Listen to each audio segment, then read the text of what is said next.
All right, we're live. And I knew it before anybody else did. That's amazing. That won't happen very often. But anyway, I am Brent Leary.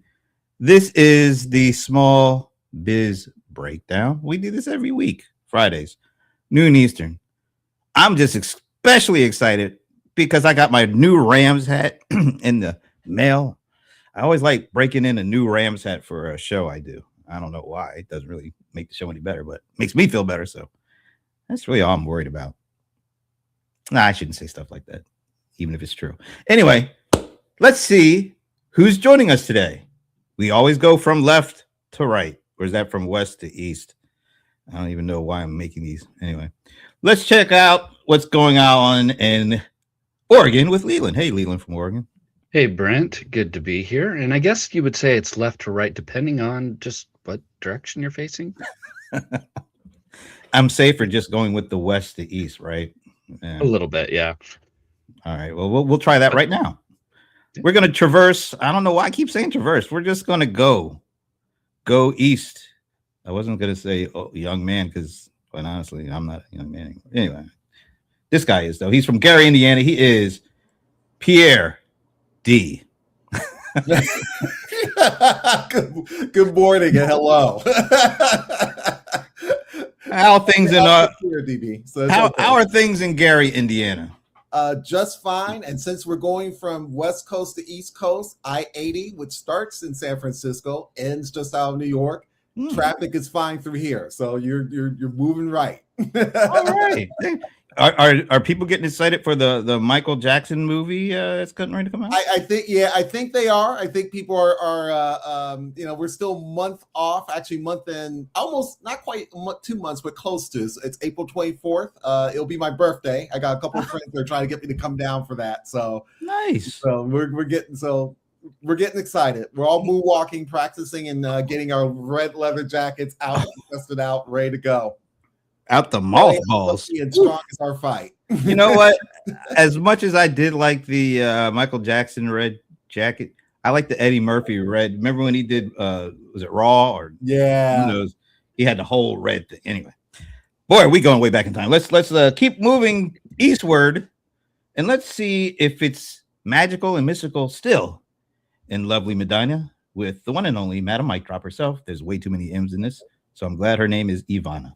Or Ivana.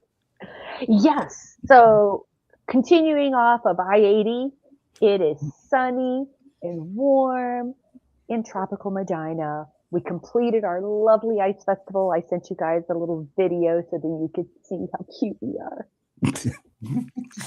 I love the way you said that. That just made me laugh. By the way, when you say it's warm in lovely Medina, what does that mean? About, is it 49? 40 what? Yeah. 49. Wow. All right. That's not bad. As you can see, I'm not bundled up. I am just like wearing regular clothes. All righty. Well, we're glad to hear everything is still magical and mystical in Medina. So many M's. All right. Let's keep moving eastward to our nation's capital, where absolutely nothing goes on anytime there. But at least we know somebody who loves to smile through whatever happens there. That is Mr. Smile himself, Shashi Belamkonda. Hey, Shashi. Hey, everyone. So good to see you all on this nice Friday morning from the nation's capital, where our airport is going to get renovated, which I fully support. Did you say renamed or no? I'm just kidding. Renovated. Just kidding about that. Well, I'm glad. And thanks for keeping a smile on in DC, because Lord knows we need it. Moving on. A little commentary there, a little editorial. Moving on to our, it's not the nations, it's the worlds, or is it just the nations? He's already given me the stink eye because I think I messed it up. But all the way from New Jersey, where they do like people to come and vacate with them. That didn't sound right. Well, we'll still go with it. It is the one and only Ramon Ray. Hey, what's up, everybody? Ramon Ray from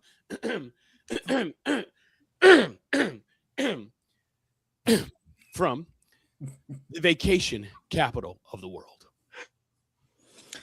When you come to the vacation capital of the world this time of year, what should you expect? Oh, listen, we got everything. A few things, Brent. Thanks for asking, Brent. Just thanks for opening up the floor to me to share about this. Imagine coming through here. As Pierre said before, he's a student. You got 80 hits us. You got 280 hits us. You got 95. You got Garden State Parkway coming to the state. We got Denny's. Boutique restaurant launched last year. Pancakes, bacon, eggs. We got Denny's. You come through there, we have these structures. It's not kind of like Tesla. They have Tesla parking in them, but these big structures that have shops inside of them. In New Jersey, we call that malls.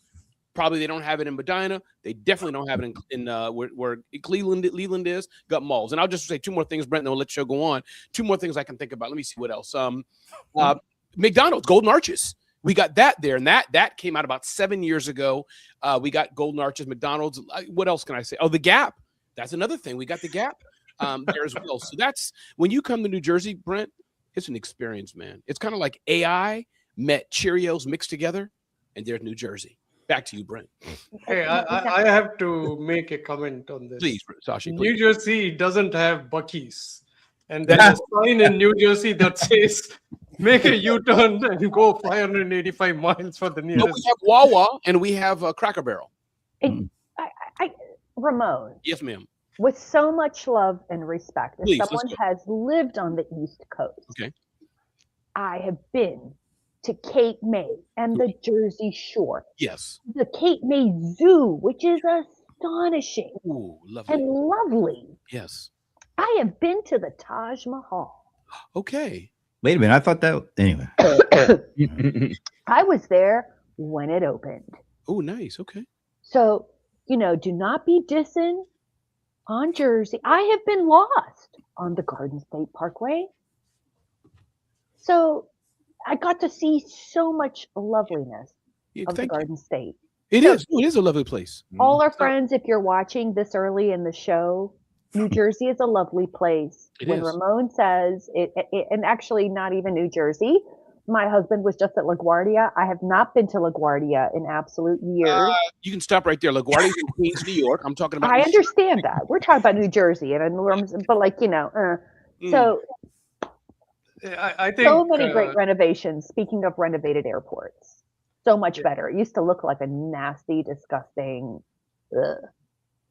I think it's Ivana's polite way of saying, Ramon, you chose the wrong things. You didn't choose Cape May and the beautiful. I was waiting for him to get into the markets. They have markets there. Oh yeah, that's true. That's true. We have Ramon is being humble, and I appreciate that. As we all know that he is. Yes, Ivana. He's got a certificate at the back on his wall saying he's humble. He is humble. When you look in the encyclopedia and the dictionary, when you search and you ask AI, remember, Ramon, you were asking about searching AI for things, and when you ask AI, who is the most humble, small business MC speaker expert guy? It just pictures of Ramon. Bing, bing, bing, bing, bing, bing. You clearly haven't been following him on Facebook. Pierre, this is the point where you're wondering, why doesn't Brent rush in to save me? Where I've trolled so much and I'm being trolled back so much, Pierre. It's getting painful. I feel like Kevin Hart being trolled by like Ellen DeGeneres or somebody, one of those roasts. And Brent not trolling. Not letting the roasting go on. I'm just doing the thing you drive me to do, because those of us who have known Ramon for a long time, we understand that he says things and then the response on your end has to be like the other thing. So it's just all by design. Ivana, I like you. You're going to be in my next comedy special. We're going to sell it on Netflix. You and Shasha are going to be right in the front row, just roasting with me. We're going to make millions. When was the first one? Oh, it passed already. It was so big. In fact, it was so huge. Nobody knew about it. That's how big it was. Yeah, that's big. Yes. Now, if we continue, this will become a show that Netflix will want to buy. This has been the longest introduction for the show in history. But finally, Ramon got but the most fun. Yeah, but it has been rather entertaining. So thank you, Shasha. Y'all are amazing. And next week we will be roasting Leland. Ooh. No, Leland's hard. He's not. No, he's so mild mannered. It's like roasting that person. You say, no, you're an idiot. Yeah, I know. What can you do with that? Nothing. Wait a minute, Leland. If somebody said, without being, wait a minute, if Leland, if somebody said you're an idiot, you would just say I know and keep it moving, or I'd probably ask for evidence because I do say things sometimes that aren't necessarily correct. I'm saying ask for evidence. That's exactly what I mean. You can't, you know what I'm saying? Even though you can't roast somebody that says ask for evidence, like proof it. You can't. Okay. Sorry. it was fun while it lasted, folks. we do have some pressing issues to get into here. Like I was going to say every week for the last year and a half, but I did miss one. Sorry about that still. But it's been another week. Some things have happened. We had the State of the Union address where the current resident of Pennsylvania Avenue said, hey, I've defeated inflation. Affordability is at hand. That was Tuesday. All right, now it's Friday. And wholesale inflation numbers came out. Looks like we still got some fighting to do because they came out hotter than they were anticipated. I think they were expected to be an increase of a 0.6, an increase 0.8. Now annual inflation is at 2.9, which is a little higher than it was before the current resident took over. So inflation is still something that we're dealing with. Something else that we are dealing with is, I think, I shared it in our little group thing, but the company Block. Mm-hmm. Let's say Jack Dorsey. Everybody knows Jack Dorsey from Twitter and Twitter. Yeah, and Medium, or no, that was Ev Williams. What was this? What was the financial swipe thing he had? Stripe. Square. I mean, it was Square. Yeah, it was Square. So, co-founder of Twitter, founder of Square. Now he has this fintech company called Block, and this is going to sound like, I don't know, maybe controversial, but today or yesterday, actually, he announced that his company is going to lay off 40% of their employee base. There are 10,000 employees currently. He's getting rid of 4,000. Here's why I'm going to at least, I don't know if congratulating is the right word, but at least give him credit. He came out, he didn't dance. He didn't try to make it sound like, oh, it wasn't.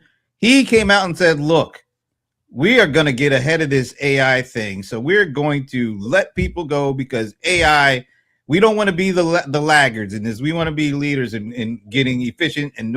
So he let 4,000 folks go because of what AI is going to do. Most people are still dancing around with that AI. Oh, we're going to still have the same number of people, but we're going to be using agents. So it's going to be hand in hand. He said, look, we have to do what we got to do because AI is coming. So I know I said a lot. I don't know if that factors at all into what you're going to say about how you feel now, but I thought I'd throw it out there. Who wants to go first? We all know it's you, Ramon. Just go ahead and do it, man. No, really, I was humbly trying to wait for my other colleagues to go. Really, seriously, y'all. Okay. Anybody want to go? Who do you nominate then?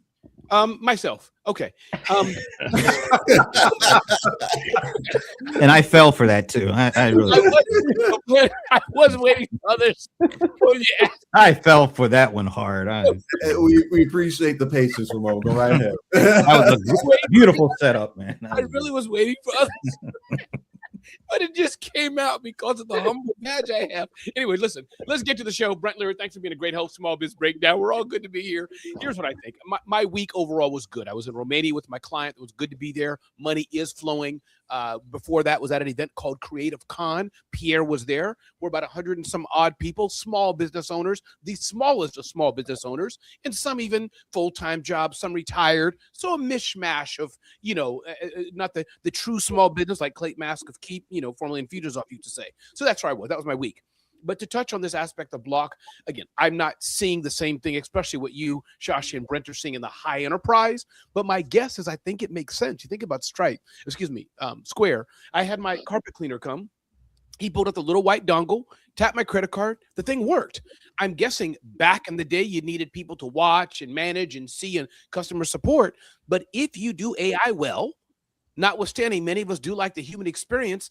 It's a transaction play. Something goes wrong. You see the anomaly. 90% of it's going to be usual. Oh, Ramon asked for a refund. This always happens. Refunded automatically. You know, like Amazon does. The chat bot says, your money's already on the way. The chat bot says, shirt is being returned. The chat bot says, here's your coupon. So again, who knows what the 10,000 level of employee companies are, but to me, it makes sense. If you're into AI and you have the right tools and services, you're using it, it seems like, yes, companies like Block can let go of a lot of people and AI can do it. I just hope, Brent, that something doesn't nefariously go wrong. You know, we hear in 2 years, 5 years, 47 million customers, their accounts were debited by accident because the bot went wrong. That's what I hope. My fear is something like that. If I may nominate, Pierre, jump in, brother. What do you think? I think there's going to be a lot of these sort of stories where people are saying, hey, we think we can cut X amount of people for AI. The one that's most interesting is the IBM one, where now IBM is saying, hey, we need to walk back what we thought we could do. I think we're going to see more of that IBM style of response in the future. And some of it's a numbers play because everyone's trying to cut people and trying to say, hey, I want to have AI. It almost sounds like they want that to be the news. And if it's a publicly traded company, something that might goose their stock for a little bit, which I think is a little, that sounds a little dark, but that's still, I think that may be underlying some of these choices. AI is a wonderful tool. Don't get me wrong. I've used it every day in my business. I see people using it in business all the time, and people increasingly trying to learn how to use it. But I think that learning part is the challenge. I think that a lot of times when you learn something, you still need to start off with the objective of what it is that you need to learn. If you learn statistics, you have a topic and general, outline for your course. And I think for businesses, they see this AI as the subject, but they haven't really put together a real objective for themselves of what they want to do with it enough to really define it well. And I think they're not seeing that. I think they see the buzz and decide that we just need to we'll get this productivity increase. But they don't realize when you implement technology, there's always a curve, and you have to get past that curve of resistance to get things working well. And some people are not set up well for that, I think. So we may see more of that IBM type of response soon. Who goes next? I say Ivana. How's my week been? I think, I have no shame. I am beyond embarrassment at this point. I'm going to say the first thing I experienced this week is whiplash. Okay. No sooner because I really am a firm stance for, oh my God, when I use the word humanity, I don't mean woo-woo stuff. Well, the human condition, right? The human condition. However, I did have whiplash because I have last week, AI tools were still very, very poor in general on judging, discerning, taste.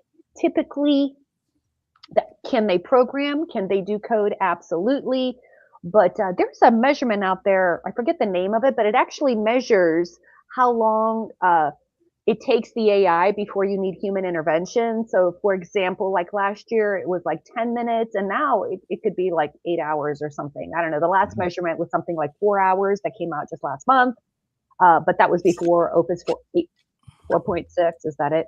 Drop, blah, blah, blah. So I've had this like huge feeling of whiplash because some of the AI people that I'm following who are very, very close to this epicenter are like these are developers who are freaking out because they cannot believe the time that it's taken to where they have to step in. And they are actually saying, wow, it's improving in judgment. So that led me to the next thing that I've been noticing in the AI content around this, which is assumptions. And I feel, I'm going to be very, very general here. I feel like the basic assumption that I'm thinking about that developer guy and these things that you guys are talking about, just the incredible AI writing itself and so on and so forth. It occurred to me that you need to have two resources in order to make this happen, right? One is, of course, money, and the second one is knowledge, right? Which brings us to the whole, how quickly is this actually going to get adopted by small businesses? Because that is my space. I'm not enterprise. I do not understand these things. All I can say is the best predictor of, like Dr. Phil says, the best predictor of future behavior is past behavior. And small businesses are notoriously slow at adopting new tech. Now, if slow meant 5 or 10 years a few years ago, it probably means like a year or two in modern language. So just so we're clear, it's going to be slower, but it's going to take some time. I am concerned for two things. I just don't think that we're practicing systems thinking. Mm-hmm. Really, like we have gotten so addicted to immediate gratification that we don't understand system thinking. So like it's been a while since anyone has done a SWOT analysis. I know that's old school, but I'm thinking to myself, okay, so let's like assume that our economic system and our government and these things are not going to change anytime soon, but like half the population is not working. And so I'm like, who is gonna be using these squares? And like money has to exchange. There has to be money. I keep asking the same question, who's gonna be the customer?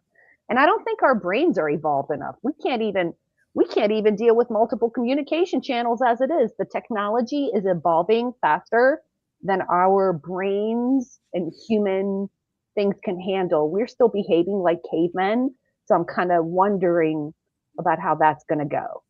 So I'll just shut up now. Oh, I need to tag someone. Shashi, go. Before Shashi goes, I will overlook even as referencing Dr. Schill because that was a lot of good information. Yeah, it was. I know. But that is a Schill. phrase. And for me to say that was my phrase. But you know what? That is in psychology, having had a lot of psych classes, being the marketing manipulator that I am. Ooh.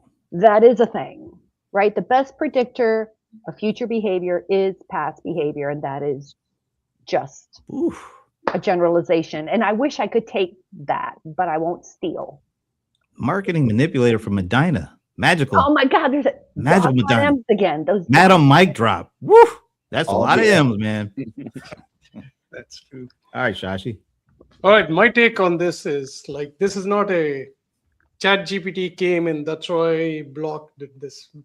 Machine learning and AI has been around for God knows 30, 40 years. Yeah. But Block is not saying like, hey, customers, you're all going to get a AI bot and we're going to stop service. I think one of the things that they will absolutely protect is their core business, which is financial transactions, right? Now, they have internal tools that I'm sure they've been building for, say, 10 years. And this will be mostly back office. Like I was actually talking to another technology person. 10 years ago, you had no redundancy. Like you had to, if something went down, you had to physically go to the data center, pull out something, switch on and switch off. All those things have gone now, and literally you don't need somebody watching screens and telling you like where it's going to go down and things like that. So jobs where you were there only for like when something went wrong, companies are now making sure that those things don't go wrong by predicting, by kind of analyzing and doing it. So now the question is like, what happens to the redundant jobs? I think jobs have always been redundant. So whatever we had 20 years ago aren't there now. I think this won't affect small businesses as much.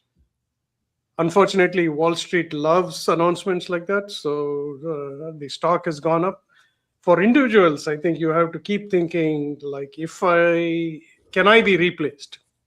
And you can be replaced if your job is something that can be written on a piece of paper. 1, 2, 3, this is what you have to do. Ramon can be replaced because he's always thinking, changing his mind very often, which is basically what human beings do, right? Like human beings don't always work on a linear way. So that part of it, where a customer can call for whatever reason, that won't be replaced by AI. But if a customer wants a password reset, absolutely. So, but the scale of this is very concerning, right? Like, okay, when you lose 40%, you should have thought of this very well. The example of where it worked is probably Twitter, but Twitter isn't as important as Square is. Like Square is the payment system. Yeah. So it'll be a good case study. Hopefully, Jack is right, and not hopefully. I mean, nobody wants people to lose their jobs, but I'm talking about small businesses and transactions. Hopefully, none of that will be affected. I think that leaves Leland from Oregon.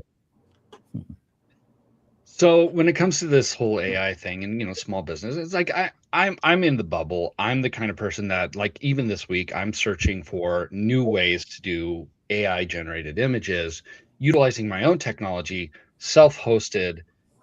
That's how far into the bubble it is. I'm wanting to bring AI generated images to my computer so that I can have an automatic system with my server connecting, all those kinds of things. Now, the average small business is probably not going to be that thick into the AI infrastructure, just because they're not necessarily in an industry that could benefit greatly from AI. It's not going to reduce the amount of work by 50%, where some of these big businesses, where there's going to be a lot of white collar kind of jobs, and it's redundant work tasks, can be just offloaded to AI and be able to cut 50% of their or 30% of their workforce.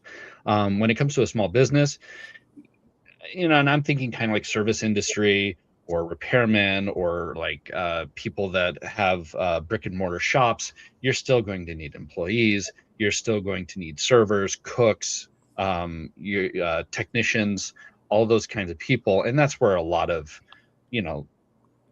work is going to be put into. But the real benefit for small business owners is going to be coming into utilizing AI, maybe not to save time, but to get more out of your time. And so utilizing AI to be able to bring up reports with more detailed information, to be able to make better decisions, or have AI monitor your inventory to be able to say, hey, you're running really low on this. You may need to reorder it, or even put it in the AI's hands and just have it automatically reorder it for you when you know that your inventory is running low. Those can be a lot of good time savers so that you are able to focus on the more important things. When it comes to like these financial things, the thing that I would love to see is more of a fraud protection kind of system in place utilizing AI. Customer comes in, they put down their credit card, and I've worked retail. There are some bad actors out there, just even in your everyday life, that are just going to put down a bad credit card, and then your business is on the hook for hundreds of dollars. I worked at a video game store in college, and one of my first transactions was one of those, and they bought like $300 worth of stuff, and I got called into the manager's office, and it wasn't nearly me that did it. It was the assistant manager. So I was okay. I was okay. I didn't get fired or anything like that. But I'd love to see that for a small business, to be able to not have to worry as much about fraudsters protecting their business. That's what I'd love to see. And I'd love to see small business owners work towards. It's like adopt where you can to be able to improve your business. Maybe not cut out half of your employees, but utilize your time for the best. Good point by Doris. First of all, thank you, Doris, for joining us. I don't think we've seen Doris here before, so thanks for stopping in. Restaurants using robotic servers. Let me ask you guys this, because I don't think anybody mentioned the inflation stuff in your conversations. It was almost all about the AI stuff, which is interesting. What is actually more pressing on your business, and maybe on small businesses in general as you see it? The specter of inflation rearing its ugly head again, and seemingly not being able to control inflation like it seems like in the past. This thing has been very sticky. It doesn't seem to want to go down. And when we thought it was going down, this weird word came out of nowhere, tariffs. And all of a sudden we started seeing it go back up. Is that more of a concern, or is AI and where AI is right now more of a concern to you personally, and do you think in general to small businesses? I'll jump in. I think that AI is more of a concern slightly, and here's why I say why. I think the economic pressures. I think business owners are aware of it, and they somewhat worry about it, but they also are optimistic to get through it. So it kind of doesn't hit the priority. Where business owners, I think, struggle is trying to think strategically about what is the thing that they need to be doing that will keep them sustaining for a while. And that's very hard to identify in general.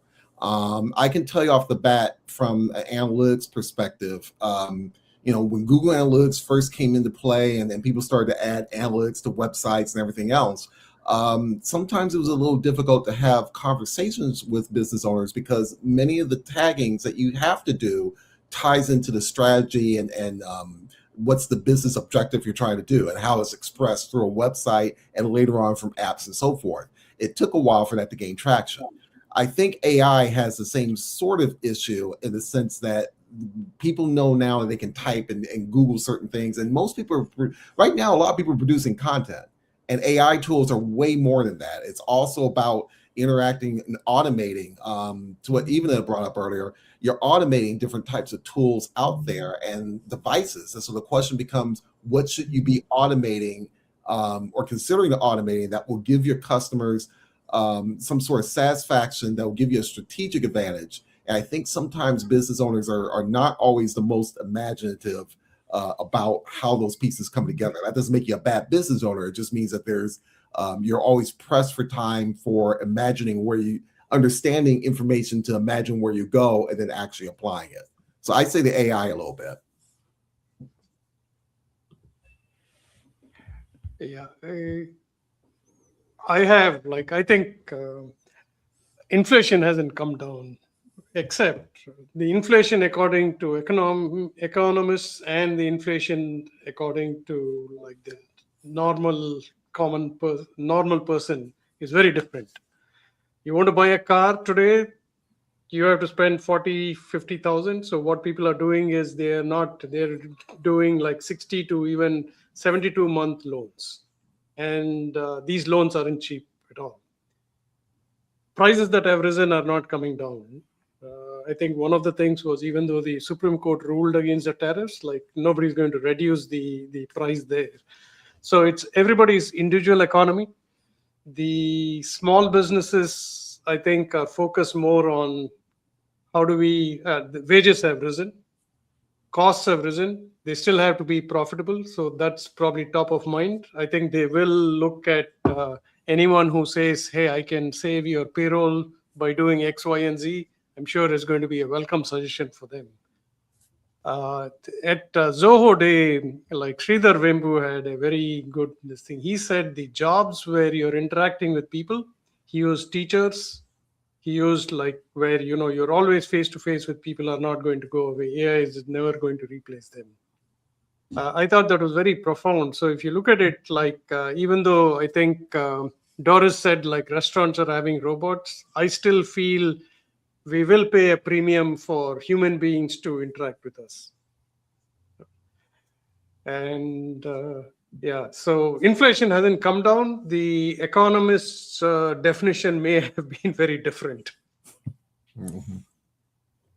I don't think that we're going to see inflation decrease, and the reason why is, I mean, the core reason for a lot of the inflation over the last 6-7 years was the government dumped a lot of money into the economy. They did it to be able to stimulate it, but unfortunately there are unintended consequences, and there was a lot of money. It wasn't just like a couple of $1 billion. It was into the trillions, and that has real world consequences. And the only way to truly decrease inflation would be to actually take out that money out of the economy, and that's not something that's ever going to happen.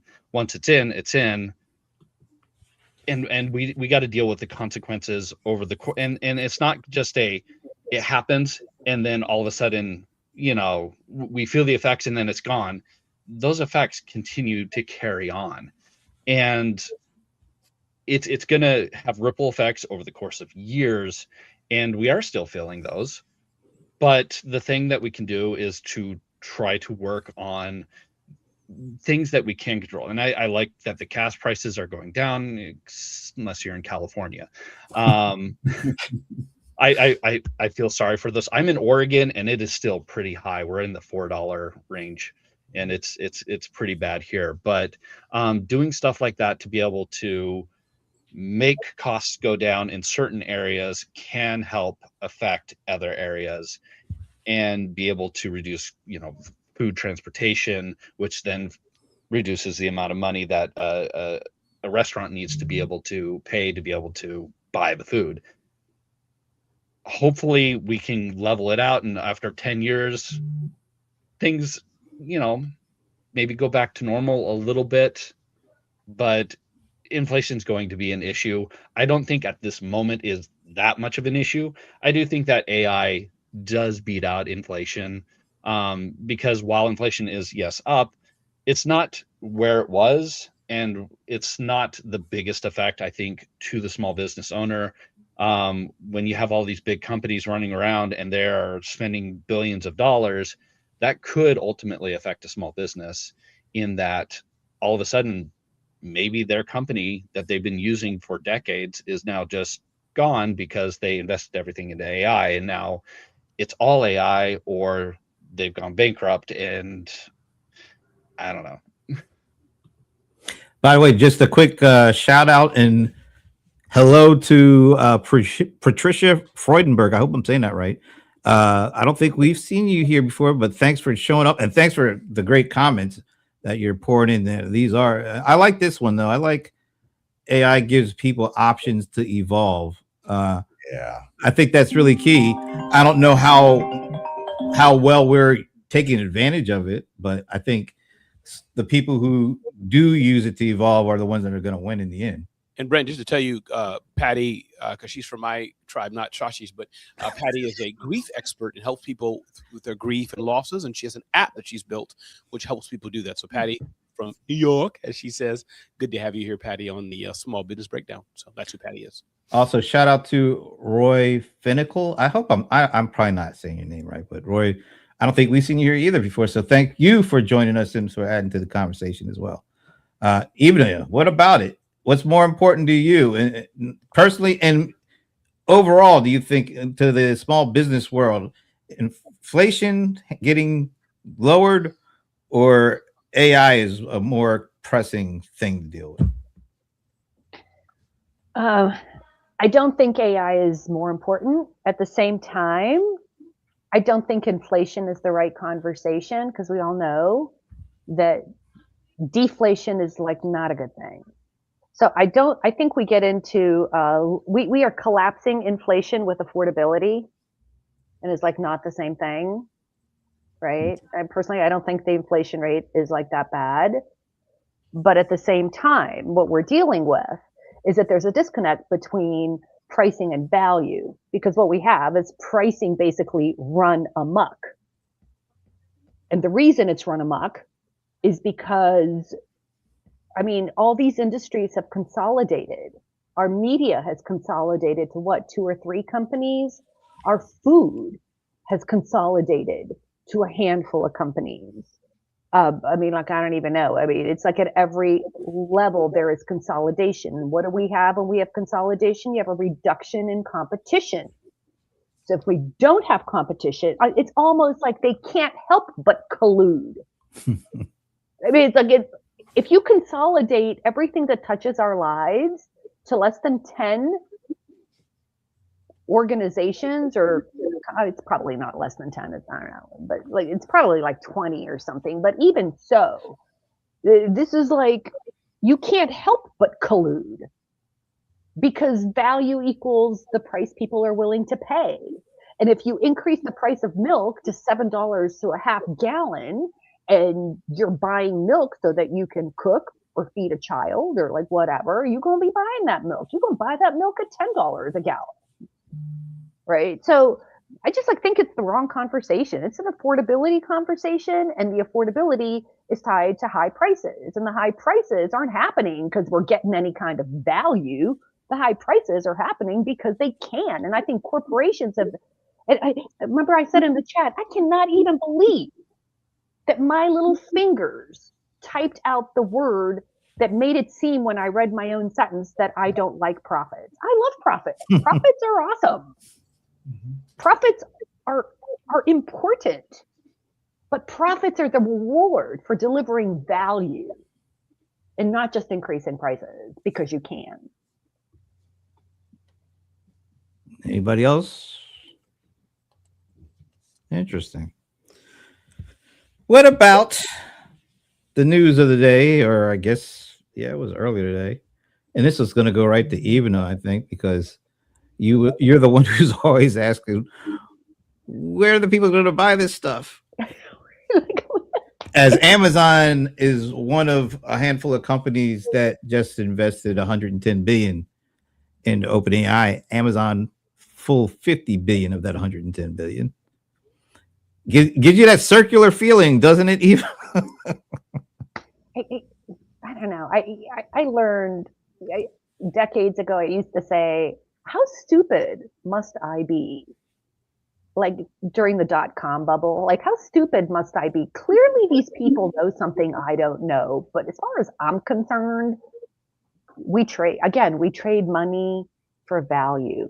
And I don't think AI is going away. I think the investment is awesome. All the stuff we've talked about before. I just like if everyone's,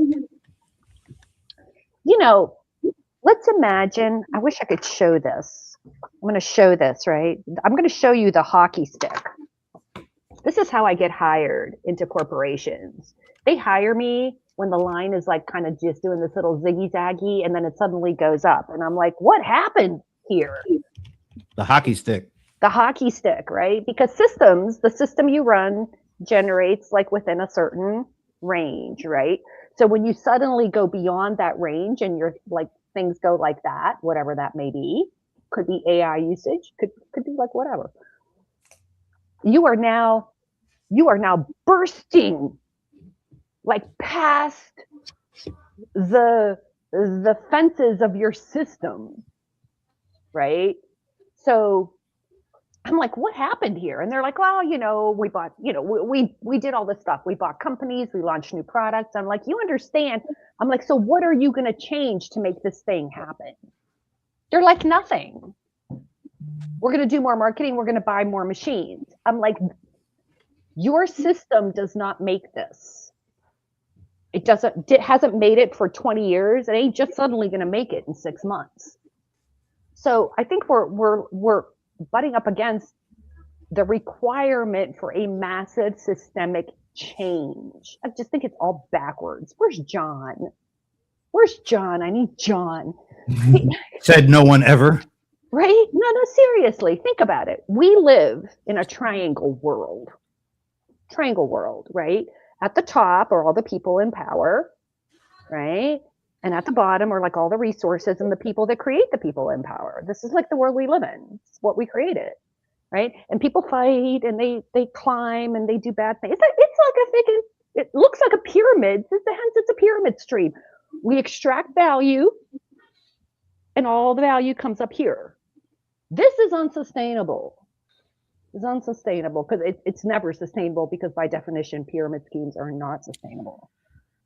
We need to be in a circle world. Can I disagree a bit? Yes, absolutely. Because it's been like that since the beginning. I mean, we're talking about go back to the 1800s. Go back to the Vanderbilts and the Carnegies. That is not the beginning. That is not. Well, I mean, it's not. But when you talk about America and the uprise, the individual being able to own all the means of production and the wealth. Empires, that kind of stuff. All empires and civilization, or not all civilizations, but many empires function in a triangle. That's how we created them, right? Yeah. But for millions of years, we had a circle. We had circles. But even was it really a circle? Even what about do you consider the kings and the fiefdoms and all Yeah. that? That's a triangle. That's Yeah. everything. Cavemen were a circle. Our Native American tribes were kind of like, you had a certain goal in the middle, and then the community worked together. And all I'm saying is I'm not saying one's good or bad. I did kind of say this was bad. I'm just saying it's unsustainable. Actually, we much rather have the current system where Ivana, you could have been on the top of the triangle than Queen Ivana, right? But let me just say, you also have a very good point. I'll tell you why. When Google first became public, I didn't invest. And the reason I didn't invest was I'm looking at the hospital and looking at GE equipment, X-rays and everything. I'm saying these are the companies that we really need. Who cares about search? I was wrong, right? GE went almost bankrupt, and look where Alphabet is. So that tells me the real power for economies is in the stock market, which is actually unfortunate, right? Yeah. If that wasn't the barometer, I think a lot of people will agree that, hey, the stock market is great because one day I'm going to have a startup. Ramon is going to be my partner and we're going to be a $50 billion company like Amazon. We'll write a check and buy 10 companies. Everybody has the dream and aspiration, and that's what is running the economy. Now, unfortunately, the reality is when you start paying mortgage, car loans, and everything else, you're wondering, when will my dream come true? Right? Yeah, it's the scale. That's the biggest problem, is the scaling of everything. It's to the point where my thing that is with cars, for example, there is no reason why we should be sitting with a $45,000 average for a new car. What that does financially is that you now have customers who have to shell out thousands of dollars for a down payment. They get a car, and then now they have a payment which is effectively close to $700 or more. There's actually stats 800. about $1,000. It's the scale of everything that's hurting everybody. That's the problem. That's why we have a K economy right now. Yeah, but Pierre, people don't have to. I mean, I don't know what the cost of a brand new car is. I've never bought one, but I mean, aren't there plenty of used cars at miles on? That's when I just heard you say people have to. I get the point, but and that's a side. Yeah, but the used cars are more expensive than they should be. Fair enough. Let's get away from the $45,000 car. I don't think everybody has to have a 40. You can buy my small little CRV was 20-something thousand on Carvana. I get your point, but go back to even this point about pyramids. I hear you, even, and I got it. Please stay off mic, even, because I want to learn more about this. But I guess for me, I mean, the circle sounds nice, but in a way, I just came from JW Marriott. I think one of the pillars is banks, right? The JW Marriott brothers or father and son, whoever they were, get out a loan, take risk. We all know the story. Even you know this as well as I do, Leland. We all know this. Get out a loan, take risk. 80% could fail, 70% could fail, whatever. These two guys or two girls, the Spanx lady, take your pick. It works. She sells it to millions of people. She then hires middle-class people to do the work and maybe pay them well or not. And the world goes on. So that's kind of a circle-ish. I get your point, Ivana, but I don't know. I just, and maybe it's my firm belief in capitalism, whatever, my narrow view of the Western world, it could be. But that's just a thought. You brought up Marriott. One interesting story here is there are companies that have managed to maintain their values, retain it. I actually talked about Mars and also in a way Zoho, where despite scaling, they're able to retain it. Marriott used to do that for some time, but now they've become totally stock market focused. And so you don't really feel the same thing that used to be there before.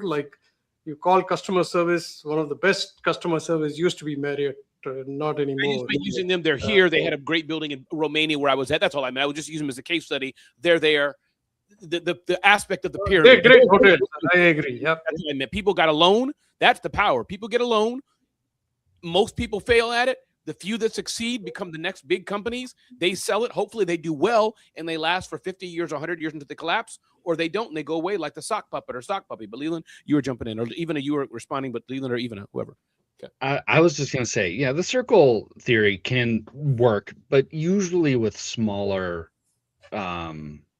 systems. You got, I would say, like the Amish is a very good example of that kind of circular community. You still have someone who's in charge. I guess maybe the person in the middle of the circle kind of directing where everyone goes, but it kind of becomes untenable when it gets to a bit of a larger system, and you need to be able to have the big leader and then the smaller leaders telling the people down below to be able to direct where resources go. It's either that, or when the circle gets too huge, the left side of the circle doesn't know what the right side of the circle is doing, and then they're going in opposite directions, and then you got an oval, and then it just bursts. Okay, I like that I he's love at an oval. I love that. I just want to make sure that maybe I wasn't clear. I think what's been making me nuts, what's inside the circle is something that we preach to all businesses everywhere, and it's business, and we extol businesses who actually run a circle theory because what's in the middle of the circle is fulfilling an unmet need, a goal, a mission, a vision. So those companies, whether it's Airbnb or the Spanx lady or whoever, what makes those companies, Southwest for the longest time, Southwest Circle, inside Southwest Circle, Southwest is such a great example, right? The old Southwest, the original Southwest. Inside the circle was the foundational belief that everyone should be able to fly. Before Southwest, flying was for certain people, and it looked a certain way. Southwest literally adopted a bus route strategy. But back to the circle. If everyone should be able to fly, if that is the core of your business, that drove their operations.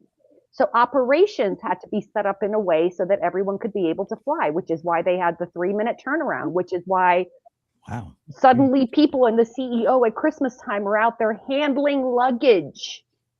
Why? Because we got to have this turnaround. Because if we have this turnaround, it replaces 3 airplanes. In the circle is the goal and the vision for your business that makes you unique, that fulfills an unmet need, that provides incredible value to your customers.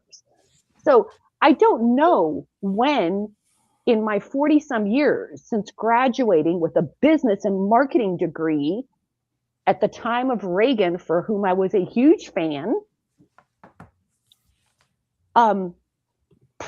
profit somehow shifted away from the customer experience, because that is the reason for all these things. Exactly. So like, please don't misunderstand me.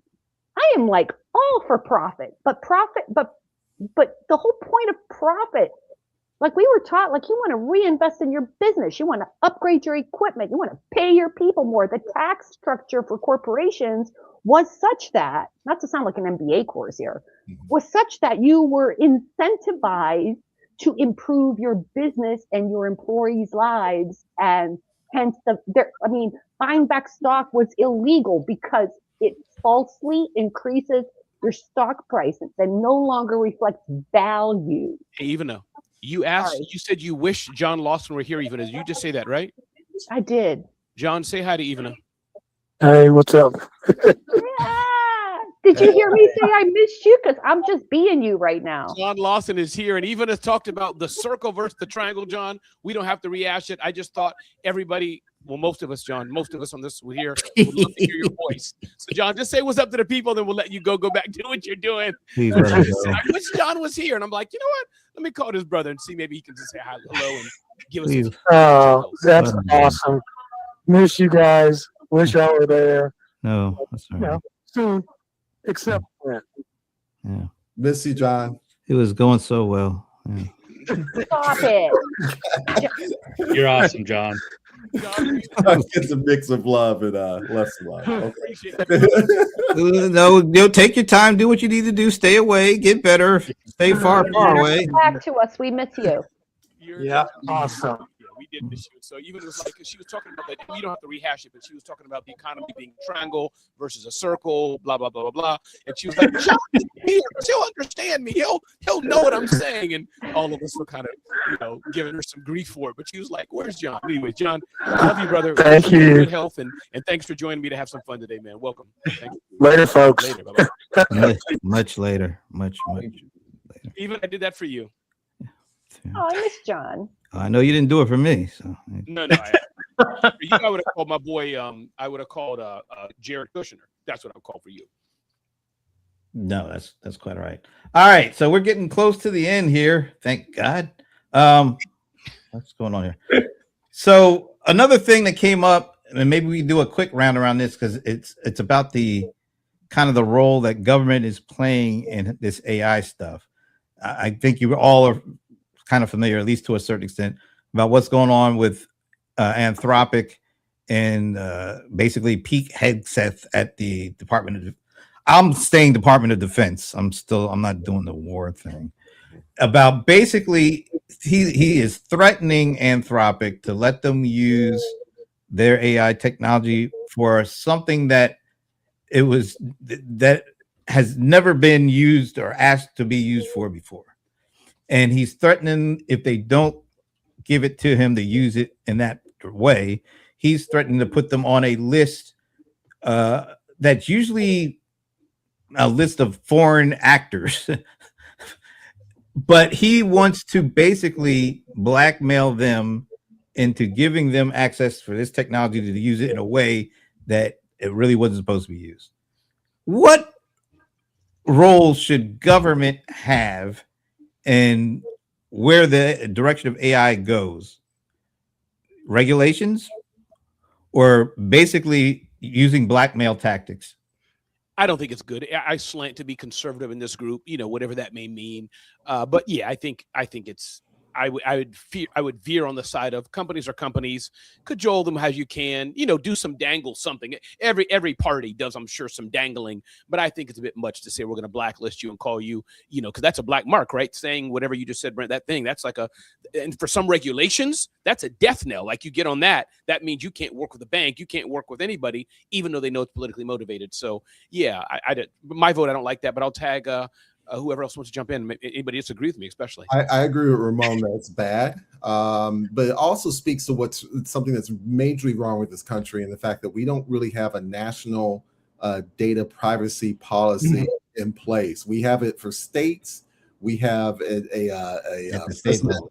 Yeah, and as far as AI, we just have Trump's executive order, but we don't have something cohesive, which is a problem if you're trying to win a race for development, if you're trying to encourage investment, and Trump has done that to some extent. I'll give him that to a small degree, but he's not a big picture person, and his administration doesn't reflect that. And these choices of kind of, allowing people to come to head, the Department of War and threaten a company, to be blacklisted it's a level of thinking that as far as they're willing to go. So I agree with Ramon. There really should not be a blacklisting here. There really needs to be a clear vision with policy to it that people can actually plan investment rather than doing something at the whim of somebody that just because they didn't like your business. But to be clear, Pierre, I would say, and I would like to know what you think on this, Pierre. Sorry, I know time is short, but let me just jump in here. Pierre, just to get how far you're going.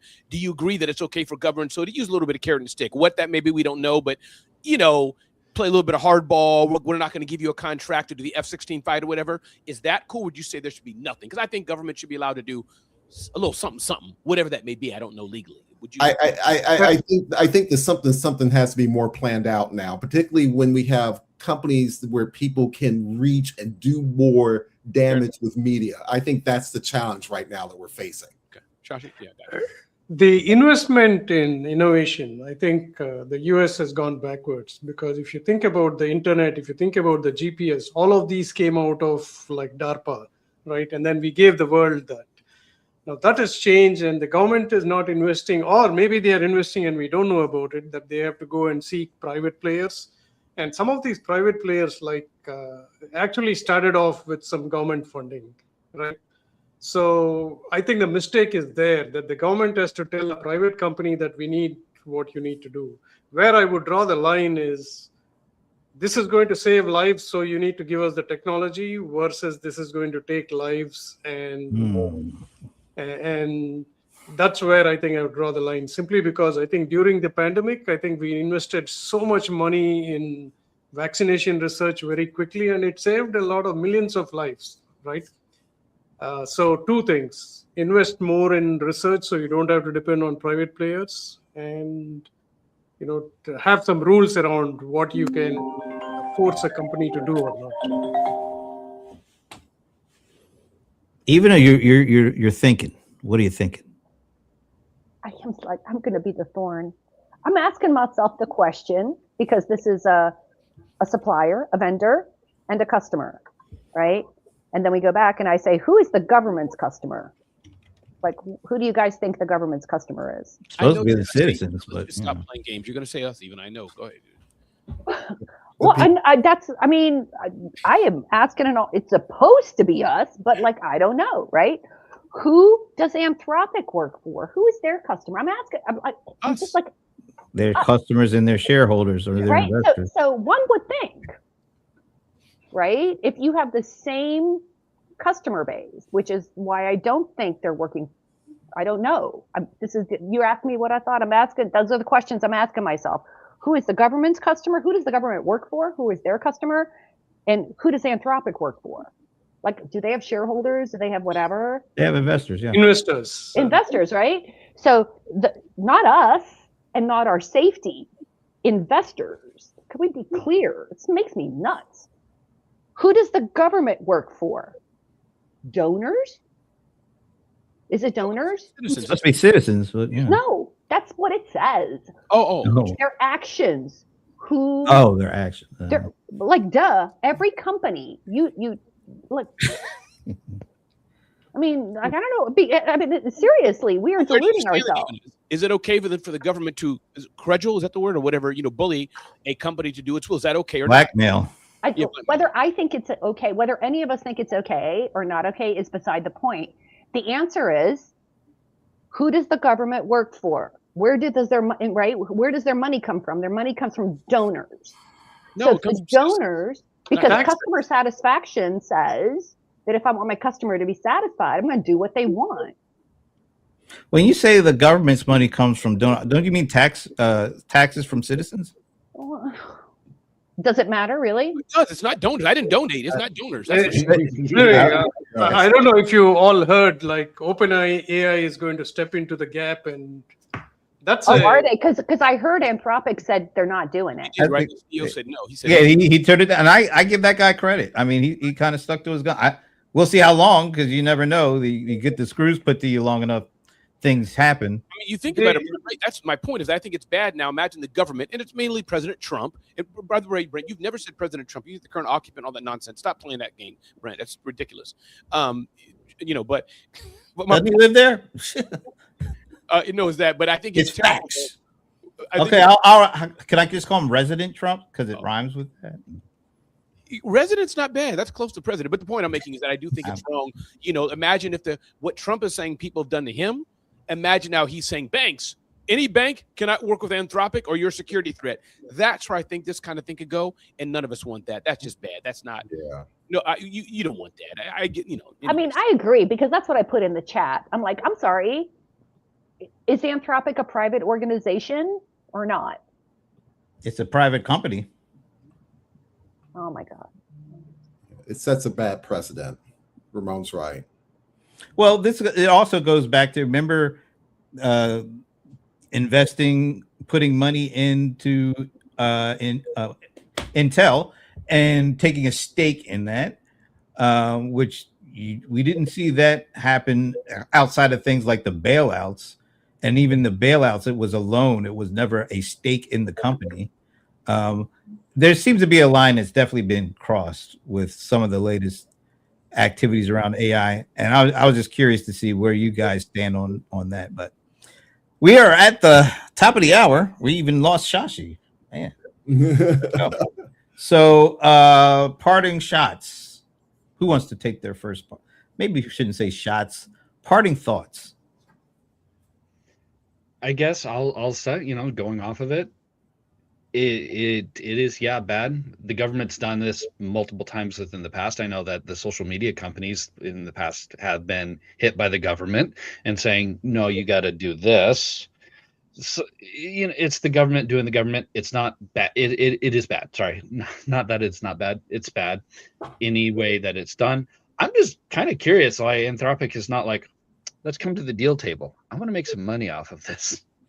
Yeah, remember NVIDIA did that when they were the whole idea you can't sell to China. Didn't NVIDIA go to the White House? Well, I shouldn't say NVIDIA, but Jensen Huang go, and they were. It's just interesting to see if this is something they're gonna stand on the hill, or are they going to, get on bended knee at some point. But going to the White House, Brent, I mean, going to China, selling to China, Brent, I think it sounds to me politically different than using our technology for autonomous warfare and citizens. Yeah. I think those are, you can stomach it a bit more. If I was a progressive person, one of those people, like if I was a progressive person, just messing with you, I can stomach more selling to China. Can I sell to it with guardrails? They need technology for their rice farms, whatever.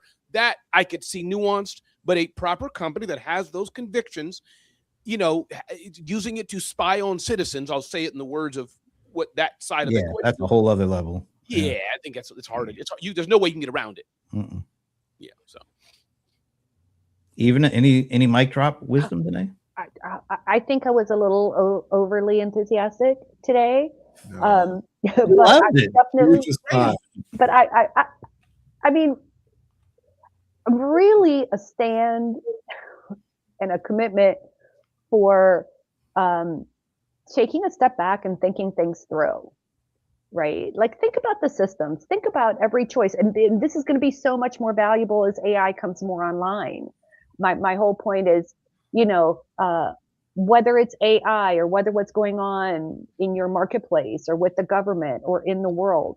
Look at that Anthropic guy. He was very, very clear about what he's committed to. So my parting thought is, when in doubt, ask yourself, who are you being? What are you committed to? And what can people count on you for? That's going to be your brand statement. Stand behind that. Seems like the Anthropic guy was pretty clear about that. Yep.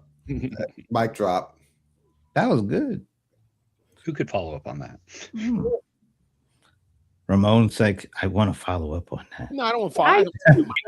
I know he can, because we count on the dulcet tones of Ramon Ray to take it. We're back to the dulcet tones. Yes. But Brent, you're a good host. Thanks for having us here. It was good to hang with you all. So appreciate the time. All right.